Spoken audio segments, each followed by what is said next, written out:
Assalamualaikum warahmatullahi wabarakatuh. Nama saya Muhammad Syukri bin Samari, nombor matrik 99989. Okey, pada kali ini saya akan membicarakan dua perkara, iaitu yang pertama adalah fik muamalat dan yang kedua fik munakahat.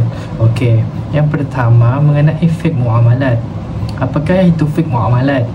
Pengertian fik muamalat ini adalah satu hukum syarak ataupun hukum syarak yang berkaitan dengan urusan kewangan seperti jual beli, sewaan, simpanan dan sebagainya. Hukum muamalat ini pula adalah harus dan dalam pensyariatannya adalah wa ahalullahu bai'a wa haramar riba, yang bermaksud padahal Allah telah menghalalkan jual beli dan mengharamkan riba. Surah Al-Baqarah ayat 275. Antara contoh muamalat dalam Islam adalah hibah. Pengertian hibah adalah suatu pemberian secara sukarela kepada orang lain semasa hidupnya tanpa mengharapkan apa-apa balasan, yakni iwad. Hukum hibah pula adalah sunat dan ianya sangat digalakkan dalam Islam. Dalam pensyariatan hibah pula adalah A'udzubillahi minasyaitonirrajim wa atun nisaa sadaqatihinna nihlah fa in tibna lakum an syai'in minhu nafsan faqulu ani'am mari'a. Sadaqallahul azim, yang bermaksud kemudian jika mereka dengan suka hatinya memberikan kepada kamu sebahagian dari mas kawinnya, maka makanlah, yakni gunakanlah pemberian yang halal itu sebagai nikmat yang lazat, lagi baik kesudahannya. Surah An-Nisa ayat 4. Hibah pula terbahagi kepada dua jenis. Yang pertama adalah al-umrah dan yang kedua adalah al-rukbah. Apakah itu al-umrah? Al-umrah adalah pemberian masa tempoh hidup pemberi ataupun penerima hibah dengan syarat harta tersebut dikembalikan setelah kematian penerima hibah. Sebagai contoh, tanah ini aku berikan kepada kamu semasa kamu hidup, dan jika kamu mati maka harta itu kembali kepada aku jika aku hidup, dan waris aku jika aku mati. Okey, jenis yang kedua pula adalah ar-rukbah. Ar-rukbah adalah pemberian dengan syarat kematian salah satu pihak sebagai syarat kepada salah satu pihak yang hidup. Contohnya, yang tanah ini aku berikan kepada kamu sebagai rukbah, dan jika kamu mati dulu maka harta itu kembali kepada aku, dan jika aku mati maka harta itu untuk kamu. Seterusnya adalah munakahat. Munakahat adalah suatu ilmu yang berkaitan dengan hal-hal perkahwinan. Okay. Salah satu contoh munakahat seperti yang saya katakan tadi adalah perkahwinan. Okey, pengertian perkahwinan ini adalah akad yang dilakukan untuk mengharuskan lelaki dan perempuan melakukan persetubuhan, yakni ijma', dan dengan menggunakan lafaz nikah, tajwid dan penterjemahannya. Okey, dalam pensyariatan untuk perkahwinan ini pula adalah A'udzubillahi minasyaitonirrajim fankihu ma tabalakum minan nisa. Sadaqallahul azim, yang bermaksud maka berkahwinlah dengan siapa yang kamu berkenan dari perempuan-perempuan lain. Surah An-Nisa ayat 3. Hukum perkahwinan ada 5. Yang pertama adalah wajib, sunat, harus, makruh dan haram.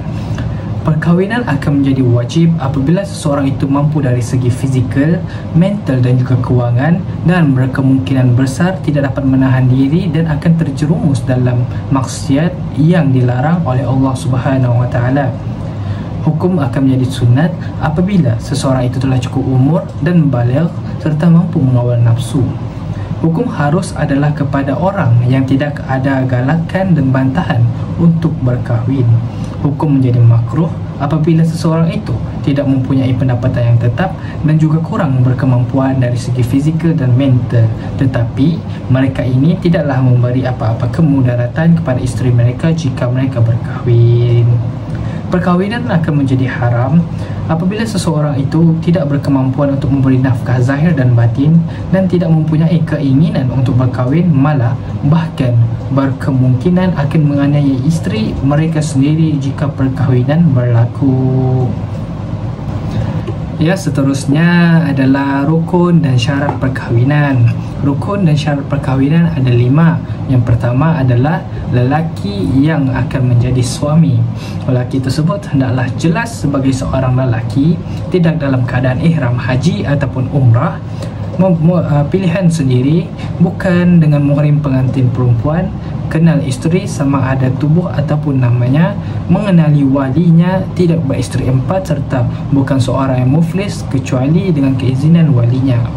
Yang kedua pula adalah perempuan yang bakal menjadi isteri. Perempuan tersebut hendaklah jelas sebagai wanita, tidak dalam keadaan ihram haji ataupun umrah, bukan isteri orang lain, bukan muhrim dengan lelaki yang hendak dikahwini, tidak dalam penantian iddah, beragama Islam dan ahli kitab yang asli, bukan khunsa, bukan janda yang ditalak 3.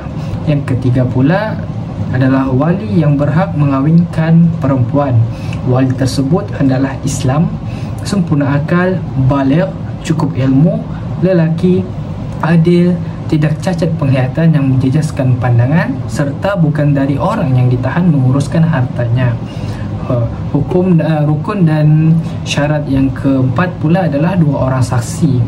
2 orang saksi ini adalah mukallaf, yakni merdeka dan baligh, adil, lelaki, boleh melihat, mendengar dan bercakap, kuat ingatannya, faham dalam bahasa ijab dan kabul, bukan yang tertentu menjadi wali. Yang terakhir pula adalah siqah yang mengandungi hijab dan kabul. Mestilah berterusan antara hijab dan kabul. Ada hubungan antara hijab dan kabul.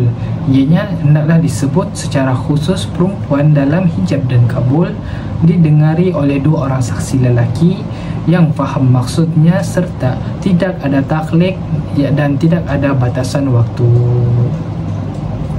Yang terakhir adalah hikmah perkahwinan. Perkahwinan ini boleh mengelakkan diri daripada melakukan zina. Perkahwinan juga boleh mengelakkan silaturahim dalam masyarakat, dan ia juga boleh mengatur kehidupan yang lebih baik, kemas dan terurus, di samping boleh membentuk sebuah keluarga yang bahagia serta mendapat zuriat yang sah di sisi syarak. Okey, sekian saja daripada saya. Assalamualaikum warahmatullahi wabarakatuh.